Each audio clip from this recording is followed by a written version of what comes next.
What is up? This is the Objective Jerk, and I'm said Jerk. How you doing? Ooh, lots of energy, huh? Woo! What's going on, everybody? Hope everybody's doing well. Uh, I'm doing pretty good, pretty good.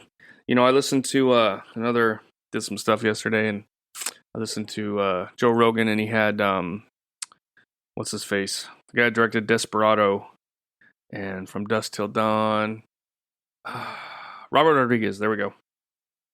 So I'm just kind of like, dude, Hollywood actors and directors, they're all, except for like Clint Eastwood, there's a couple, but they're all just freaking retards, liberal idiots, and I just was like, and I don't even know if this dude's a liberal or not. I think he's like more middle, but he's so inspirational and so smart and just like very level-headed and very, objective about things and just kind of, I don't know, like I was actually very surprised and stuff, so it was kind of interesting. So, and it was a little inspirational. So, I mean, if it's something that you like, I would recommend listening to it. The Robert Rodriguez one, and plus, yeah, that's when I started getting into movies. When I first started going to the movie theater with my friends. And Desperado was one of the first movies I went and saw. Not the first, but it was around that time. Loved that movie, and then From Dusk Till Dawn, fell in love with Salma Hayek, and Four Rooms I thought was hilarious. Never really watched the Spy Kids. Sin City, the first one was cool. What else did he do? He did that Alita Battle Angel thing, which I have, but I haven't watched it yet. And I don't know, he's done some other stuff. The Grindhouse movies, although his Grindhouse one was my least favorite one. The thing he did with, you had Death Proof and then you had the other one. But anyway, yeah, so it was actually a different podcast than I was expecting, so it's kind of interesting. So I listened to that a lot yesterday when I was doing some painting in the house and stuff, and trying to organize and clean and everything. So, but yeah, trying to get some stuff done. Love getting stuff done. Just makes me feel better. You know what I mean? Getting something accomplished. My room right here that I'm currently sitting in is a freaking disaster right now. But I had to clean and organize another to make room for some stuff that's got to go in there. So this is my next project. But today I'm doing yard work with the family. Went mountain biking this morning by myself because my son didn't want to get up. I rode this trail that we call B&B Trail. And it's like a, I don't know, cross-country kind of enduro sort of like trail, You can go at it two different ways. The way I like to go is you pretty much have to push up the first part. You got to just hike and push your bike up most of it, which is fine because when you come back down, it's awesome.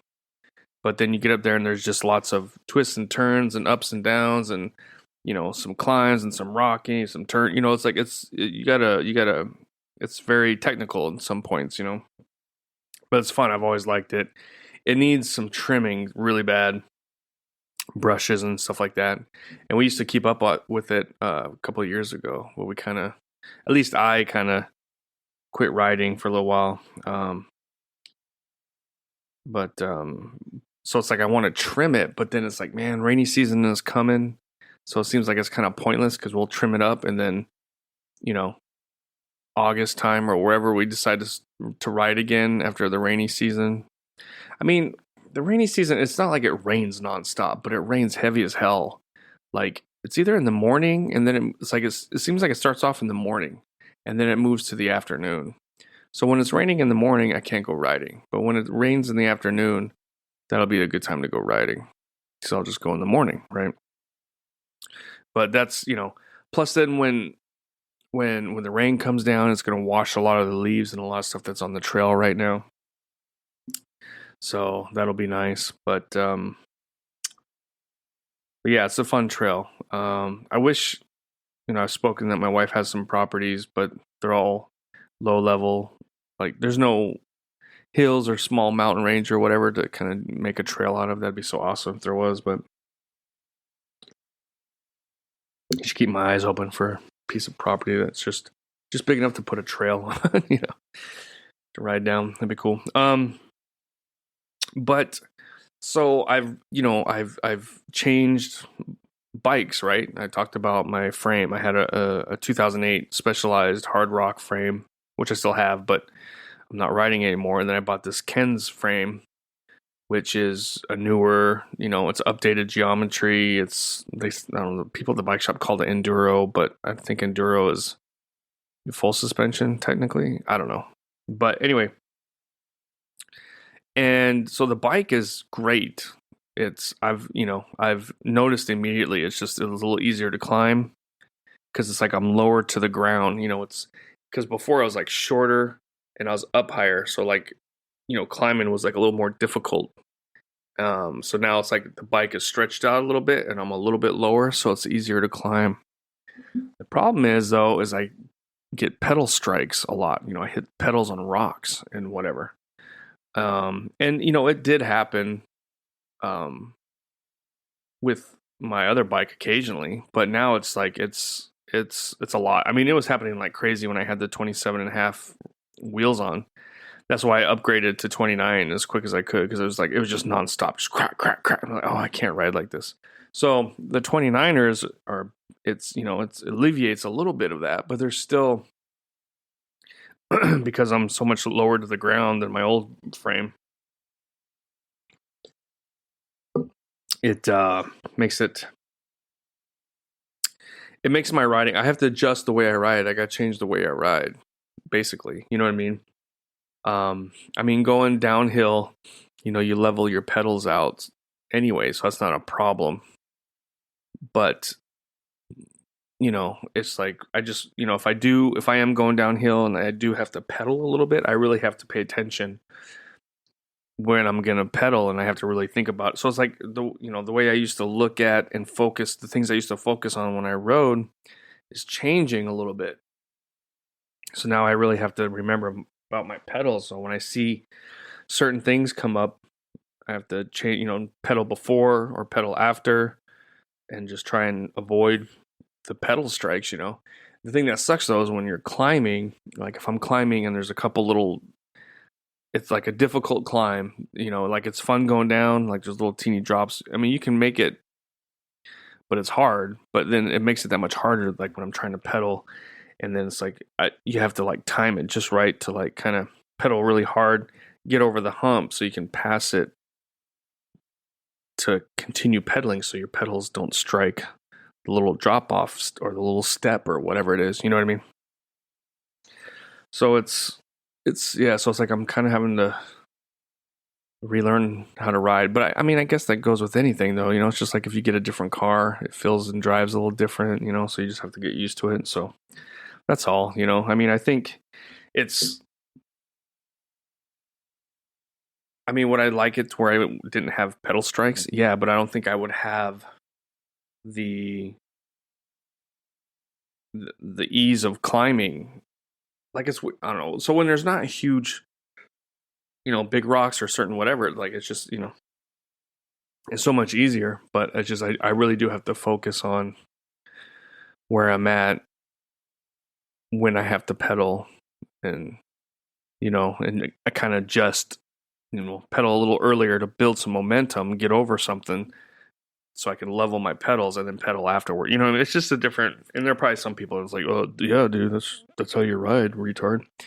Yeah, okay, I know, but it's not how I've had to ride lately. So it's I've had I had an old style frame. The geometry was old. So, yeah, it's just one of the pros and cons, I guess. It's like is it a switch, or what's the right word I'm trying to think of? Is it, I don't know, is it worth it? The pedal strikes, is it worth the climbing and the riding? I think so. Because like I said, I just got to change the way I ride a little bit for the pedal strikes to not be such a burden. You know what I mean? So it's just, I mean, it's like, when you go downhill and you're going fast and you go on a turn, you would kind of, instead of being your pedals leveled out, you would rotate your pedals so that the whatever side you're turning on, that pedal's up higher so you don't hit the ground. There's little things like that I've always done. or not, but I mean, I've worked on or learned to do. But now it's just with this new frame, it's I do have to kind of pay attention more to where my pedals are and if I'm gonna have to pedal or not. You know what I mean? Like before, it was just more like my posture and picking the right route, and then just trying to avoid like big rocks or if there's a drop off coming, just get in the right position. That was basically just the right positions and stuff, and of course like the dropper post, or shifting your gears. So it's like you see something, you have to do some climbing, you got to get your gears ready, and like there's some parts on this trail that I forgot because we used to ride it all the time. So I had it down, so it was like coming up, shift, shift, shift, shift. It was almost just like rally car racing. I don't know if you've ever seen those. Those guys freaking haul ass on dirt road. This is actually it's funner to watch than F1, I think. But you have two people, they have the route and they have it timed out, and he's like, okay, left turn at whatever, this and that, and he just hauling ass through these turns and shifting like it's insane. So you kind of have to do that. To ride trails quick, you got to kind of do the same thing. So it's like you're hauling ass, but then that. Stay with us. We'll be right back. Thanks again for listening to The Objective Jerk. I greatly appreciate it. If you could like, subscribe, comment on wherever you're finding this, and you can also email me at theobjectivejerk@gmail.com. So hope you're enjoying it, and please continue on with the episode.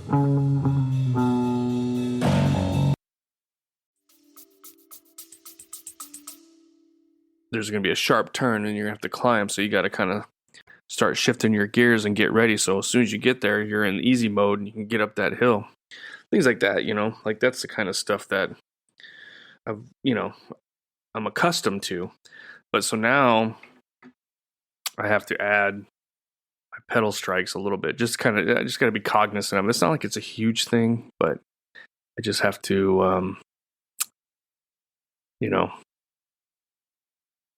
just be mindful of it more than I used to be. Anyway, I guess I could put even bigger wheels. Supposedly they got like 32s or something, I heard. That's insane. That's a little too big. Like, it feels weird, the tires I got on now, because I was used to the 27.5s. So these ones like seem huge, but 29s, but it's all right. It's fun. But yeah, I enjoy it. I got to do it. I don't know why I didn't ride for so long. I just remember I was having problems with the bike. Like every time I went riding, something would break, and then I'd have to wait and get it to. And I just was kind of like, I think I just was in a depressed, state, and was like, fuck it. And then if I was ever in a mood to do it, but it's like, I can't ride, I got to get it fixed, I got to wait. And I just couldn't, you know what I mean? So finally I just pulled the trigger and was like, okay, I need to get a new drivetrain. And then, those that listen, they know where, that's how it started. And then now I have basically a whole new bike. All because I was, what do you call it? Impulsive with the dropper post. It's so nice though. Dropper post is just really nice.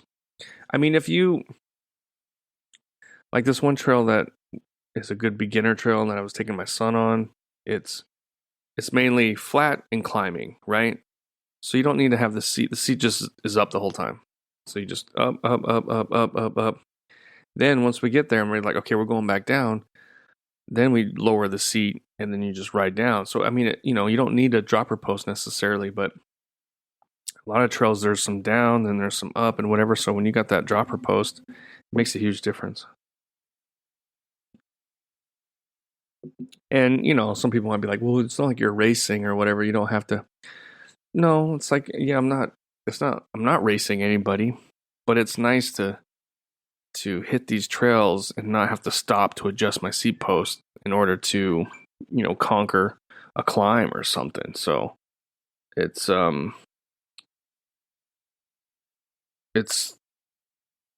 don't know. It makes a big difference, actually. It's pretty nice. Let's see. Where am I at? 14. Yeah, I just kind of wanted to I don't know, like all my, the guys I ride with are, either working or whatever doing this. And I was kind of talking about what I'm talking about right now, but it was on our GC on Messenger. And it was just like, it's just not the same, It's like I like to kind of discuss it in a little bit. And there is one dude that he's more into it than I am. Like he's all about bikes and talking about the technicalities and this and that. Like he would love to like talk about what I'm talking about right now. But he's a little bit younger and he's got his career and stuff in Manila and everything, so it's can't be bugging him all the time. But but yeah, that's what's been going on with me. And then we got home today and I just started kind of doing some yard work, trimming some bushes and stuff and clearing out some stuff, taking it to the dump and just trying to get some stuff, get the yard looking a little better and stuff like that, because my wife wants to go on a trip tomorrow, I guess. And I'm just like, oh, I know she wants me to go. She's like, you don't have to go. And I'm like, yeah, okay. But I know she wants me to go. And I'll probably have fun and stuff. It's just, I don't know. We just did. I mean, it's been a few days since I did that campaigning or whatever. And then we had Easter. But it's like, I don't know. I like to have time. The perfect day for me is, well, the perfect day would actually, I can't do a perfect day because I can't go to mass and go riding. So it's like, but a perfect day would be maybe go riding in the morning and then go to mass and then come home and just get stuff done. And that's it. You know what I mean? So like I was going to go to mass today, but for some reason I just was like, I need to go riding. I need to go ride my bike. So that's what I did and went riding. Because Monday couldn't go to mass because of the well. And then yesterday they don't do it in English, which I could have went, I guess, but it's not in English. I mean, I don't know. I can't really hear. Even when they do it in English, it's still hard for me to hear a lot of what they're saying, but I definitely like the morning mass though, so much better. Let's see. So there's that. Actually wasn't really paying attention to stuff in the news too much. Let's see. Trump administration accuses University of Pennsylvania of violating sex discrimination. Dude, that guy, the trans swimmer guy, still, it's like, it's just nuts. Some of the stuff that just stays in the, what do you call it? There's a word for it, but I can't think of what it is. Not atmosphere, but in the metasphere. Is that what it is? Maybe that's what I'm trying to say. I don't know. So right now I'm just kind of looking at some headlines just to see if there's anything to spark a conversation. Flesh-eating parasite spread. What? USDA threatens Mexico's beef imports over fear of flesh-eating parasite spreading northward. Oh, cool. I guess I don't have to worry about that, but dude, that's one thing here though is, I don't know. I haven't had a problem. So there's lots of, vendors and little restaurant type stuff and this and that, but they don't have to jump through the same hoops that you would if you were to try and start your own eatery or food court or a hot dog stand even or anything like that. You just have to get like a little license. You do like a kind of rinky dink kind of food handling, and then people do it, and then they go out, and it's like, it's not the most healthy, safe kind of. I don't know. It's not bad, It's not like stuff you see those videos in India where they're like making food on the sidewalk with their hands and it looks disgusting. But it's just there's no, nobody's going around and just making sure that people are being clean and doing there is none of that. So it's just that's why there's some vendors that we don't go to because they just don't seem to work in a clean manner. You know what I'm saying? So why am I talking about this though? There was a reason I was bringing this up. Oh, because the parasites and so I mean they have like the meat market and stuff here, and like I said, you have people that have the fish and but you don't have just like one person that has meat to sell or whatever. There's a bunch of them, so you can kind of pick and decide who you think is like a little cleaner, maybe, or whatever. Um, to to buy from and stuff. And I've been here 5 years, and I haven't gotten like food poisoning, sick, or anything like that. You know what I mean? So, and it used to happen. I swear, it used to happen once a year in the States. So, what does that tell you? I just, things are more organic here. That's a good thing. So, I didn't really talk about the Pope. So, the Pope passed away. It's kind of crazy. Oh, I did talk about the funeral a little bit. But what, who, for all you Catholics out there, who do you want to be the next Pope? Who do you hope is the next Pope? I hope it's, so I watched this guy, dang it, what's his name? I don't know, he's got a YouTube channel, but he's been talking about all the different prospects and doing like a little background on all of them, And I think I want Sarah. I don't know how you say his name, but he's a black dude from Africa. But everything, like all his views and his platform, basically, I like. So I kind of hope it's him. So, but he's more conservative, I guess. I mean, they're not really conservative or liberal, whatever. But I mean, if you have to classify it, Pope Francis was a little more on the liberal side, and this guy Sarah's a little more conservative. But he's older though too. And then there's a pope that's what's his name? He's a lot younger, so he would end up being pope for a long time. But you know what? I kind of think that they shouldn't be a pope longer than 10 years. Really, they should have a I don't know. I know what's his face. What was his name? He Pope Benedict, was it? I think he was pope when I was born, and then it seemed like he was pope forever. I guess he was pretty good. I haven't really, I just remember him growing up, but I haven't really researched much. I go through my periods of being like super into Catholic history and whatever. Like I got my catechism book. And I've read a little bit, but I haven't read it lately. I've been kind of slacking on the Bible too.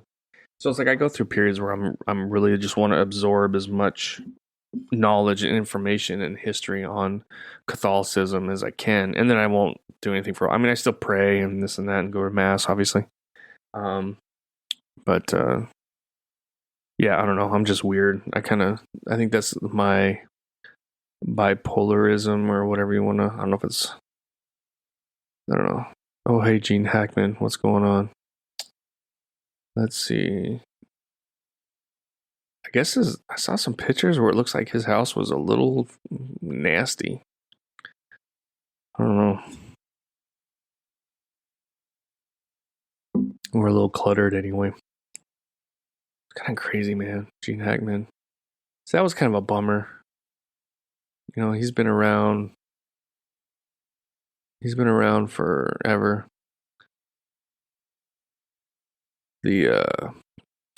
What is it? I have The French Connection, which is it's a film of his time, you know what I mean? But it's so awesome though.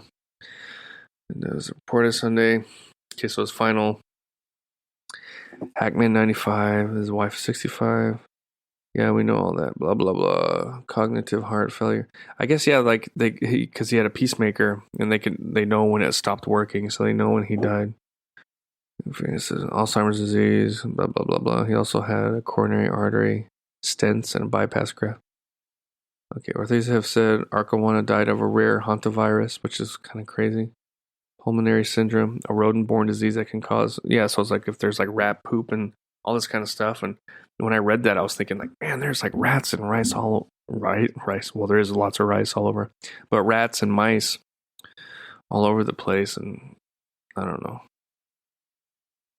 Uh-oh, sounds like my family's home. Well, I'm at my time, so I thank you for hanging out with me and listening to me complain and talk about my life. Let me know what you think. You can send me an email or however. But again, I appreciate it. God bless, and I'll see you next time. Bye bye. You just put yourself through another episode of The Objective Jerk. Thanks again for hanging out with me. Please email me at theobjectivejerk@gmail.com. Like, subscribe, comment, wherever you find this, follow. It all helps. But thanks again, and I'll see you next time.